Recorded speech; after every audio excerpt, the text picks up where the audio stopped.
trombonist of the Welsh Guards, with trombone raised, gives the signal for the countermarch. Incidentally, is the director of music of the Line Guards, Colin Reeves.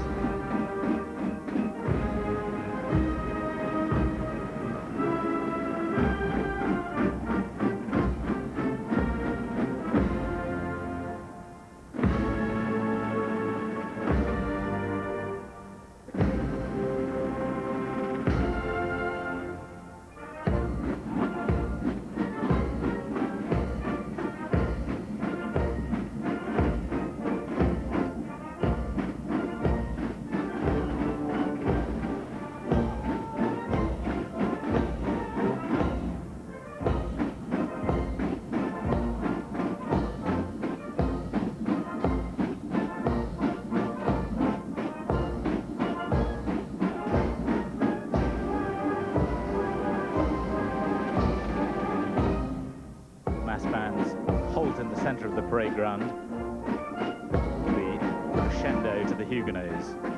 After this, the mass bands will troop to the quick march, Hands Across the Sea, typically rousing number by the great American March King, John Philip Sousa. While they play, the senior side drummer of the Corps of Drums of the 1st Battalion of the Grenadiers, Sergeant Malcolm Binns, will leave the Corps of Drums and take up a position beside the escort to beat the drummer's call, the signal for the next phase of the parade.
The lone drummer returns to rejoin the massed bands.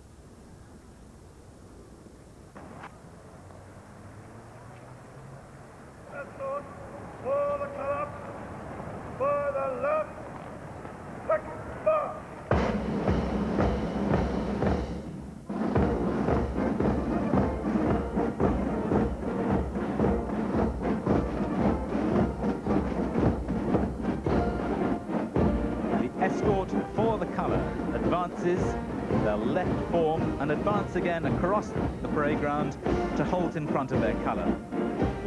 Their march is their regimental quick march, the British Grenadiers. Although actually, regardless of which regiment is trooping, it's always played at this point, because the right flank company of every regiment of the line used to be a company of Grenadiers.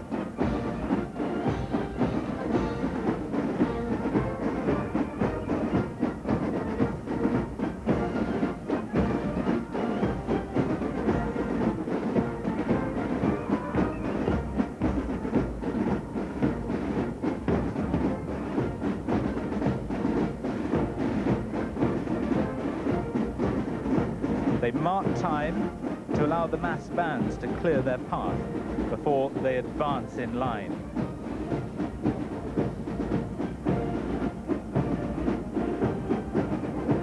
Mass bands have just completed the first of 3 spin wheels, a manoeuvre that's unique to them, and in fact the third one is an innovation this year to try and tidy up what some people thought was a rather scrappy part of the parade. They're out of the way, the escort can advance, and the subaltern looks for a white marker where he'll halt the escort 20 paces from the colour.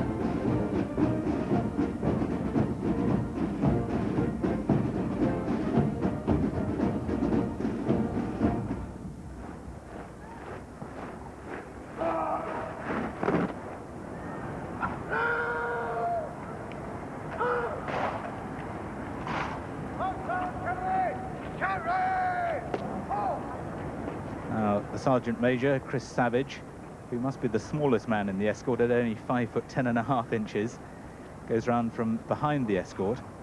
This is his last duty as the Sergeant Major. He hands over tonight. A big party, he says, will be in London before going on to be the RSM at the All-Arms Drill Wing at Pirbright. He's actually excused drill because he had an operation on his back 3 months ago for a slipped disc.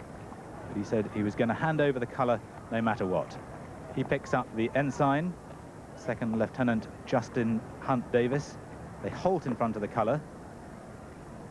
The ensign is 6'6" tall. That's the only occasion when a Sergeant Major will salute with a sword.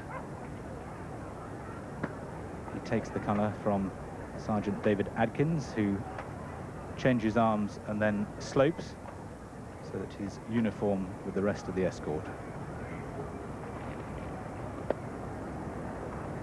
Second Lieutenant Justin Hunt Davis only joined the battalion 2 months ago. He's the son of a Gurkha officer who retired last year as a brigadier and is now the assistant private secretary to the colonel of the regiment, the Duke of Edinburgh. The ensign returns his sword to its scabbard. And now, because of the big height differential, the Sergeant Major says he has to get in very close to the ensign, who, once he's got the colour safely, will about turn, and the escort will present arms, the mass bands will play the national anthem.